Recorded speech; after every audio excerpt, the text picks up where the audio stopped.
Vagina. Vagina. Vagina. Vagina. Vagina. Vagina. Vagina. Vagina. In 1996, Eve Ensler wrote a play called The Vagina Monologues, which was first performed in the basement of a street cafe. Now it has been translated into 45 languages and performed in over 130 countries. The play has received countless awards like the Guggenheim Fellowship, the Obie Award for the Best New Play, and the Jury Award for Theater at the U.S. Comedy Arts Festival. Celebrities who have performed in it include Jane Fonda, Whoopi Goldberg, Glenn Close, Susan Sarandon, and Oprah Winfrey. This year, the Oglethorpe Student Theater brought the Vagina Monologues to Oglethorpe campus. They reclaimed the KA fraternity house, cleaned it from top to bottom, and filled the basement with over 150 guests for 2 showings of the Vagina Monologues. I'm Sonya Myers. And I'm Hillary Heath. And we're the directors of the Vagina Monologues. My name is Dominica Borsos. My friend is running the Vagina Monologues, and I wanted to be supportive of her, so I went and auditioned. I wasn't really hoping to get a part, but I got a part, so that's why I auditioned. My name is Elizabeth Hope Lanier. I'm a theater major, first of all, and I've also felt really passionately about the project, and I really wanted to do it, and when I found out it was being done, I was just thrilled. My name is Kirsten Glazer. I auditioned for the Vagina Monologues because a while back in 11th grade, I performed My Angry Vagina for a competition, and ever since I read My Angry Vagina, I fell in love with the Vagina Monologues. My name is Sarah Priwoznik, mostly because I was interested in the Vagina Monologues as a piece. I read it around the 9th grade.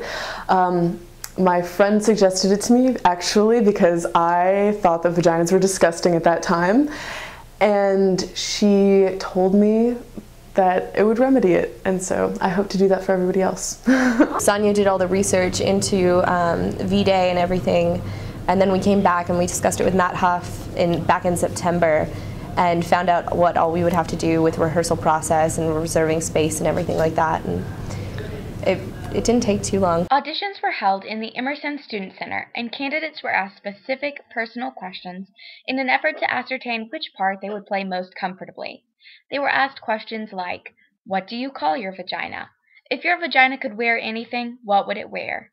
What would your vagina say given 2 words? What do I call my vagina? I'm gonna go with the general. Because you know what? It's worth saluting. If I let someone touch my vagina, I'll let them touch my radio, but other than that, I'm very strict about who touches my radio when I'm in my car. My friend, I'm kind of stealing this from her, she calls her vagina Viper, and ever since she said that, I fell in love with Viper. I feel like my vagina would just be nude. It would not wear anything. Everybody else kind of took all the really interesting names, so I decided that I would call my vagina the other poof. My vagina would probably have on Ray-Bans. My vagina would probably say rock on. What we call it Terezinha when we're little in Brazil, so it's just like it's a person's name. I don't think I have a name for my vagina. The Vagina Monologues encourages open dialogue and discussion about women's issues, which the directors believe to be lacking across their campus. In an effort to open the dialogue, each cast member was asked to draw a picture of their vagina. The drawings ranged from depictions of playgrounds and flowers to lions and exclamation points. The cast members were each interviewed, and many had personal and heart-wrenching stories to share about their own reason for involvement in this production. When I was growing up, my mom was married to a man, and he was abusive to my mom and my sister mostly, and me a little bit, but I was good, so I didn't get it as much. But I watched my mom suffer through that kind of relationship when I was younger, about between, like 3 and 6 or 7. My mom was actually engaged to somebody for a while who was really abusive, and she didn't tell anybody about it, and she was freaked out to talk about it. And then one day when he finally broke her nose, she decided that enough was enough. I remember I had a bonding exercise with my cheerleading group last year, and we told stories that started out really nice, and then somehow in the night we ended up getting to really deeper issues, and we found out that 7 out of 12 of the girls in there had been sexually abused in some way, and I was included. So I don't know, it was just really deep. I remember doing research myself because it was really affecting me. Like, it was affecting everything in my life, and I just wanted to research on it. And I really did learn that 1 in 3 women face some kind of sexual abuse or sexual assault. And just relating it, I'm in a sorority. We have 3 sororities on campus. That's like 1 in 3 of us will have been affected. One sorority, like a whole Chi Omega, could have been representative of like a whole 1/3 of the women affected. It's just something to think of.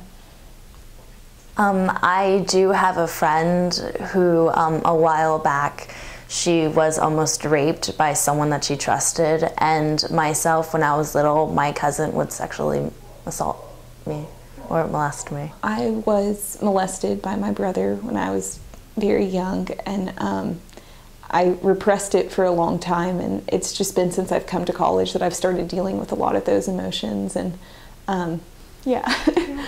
We asked the cast members, what would you want a woman to know if she were coming out of domestic violence or sexual assault?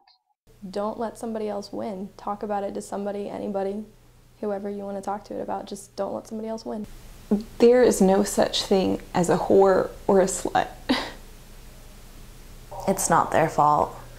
Don't blame themselves at all.